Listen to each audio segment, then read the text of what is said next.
टंडो जाम मां खे ख़बर ॾींदा हलूं त सखी वाप टाउन जे रहवासियुनि ने स्कूली ॿारनि पारां गटरनि जे गंदे पाणी बीहण सबबि एहतजाजी मुज़ाहिरो करे सख़्त नारेबाज़ी कई वई है। वाप टाउन जे रहवासियुनि डॉक्टर अयाज अली नारे जो सुनील कुमार रईस आलम खुश्क नदीम भाई रिज़वान जावेद सूमरो म्युनिसिपल इंतजामिया जी नाअहली खिलाफ़ गटरनि जो गंदो पाणी दुकाननि में काई पियो आहे। अचवञ जा रस्ता पाणी हेठि अची विया आहिनि। एमरजेंसी में परेशानियुनि खे मुंहुं ॾियणो पवे थो। इंतजामिया खबर न है कहिड़े इलाइक़े में बरसात मुतासिरनि जी मदद करे रही है। इन्हनि मुतालबो कयो त गटरनि जो गंदो पाणी नेकाल करे परेशानियुनि खां बचायो वञे। मींहं जो पाणी न आहे, आए ॾींहं जो मसलो इहो, हर रोज़ जो मसलो थी वियो आहे इहो।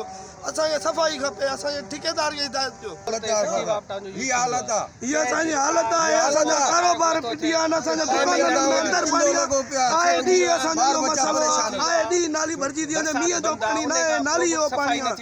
चाहे सखी वाप टाउन हुजे चाहे लतीफ़ टाउन हुजे। मज़ीद ख़बरनि ऐं तफ़सीलात लाइ विज़िट कयो असांजी वेबसाइट www.awamiNewsHD.com ऐं ॾिसंदा रहो अवामी न्यूज़।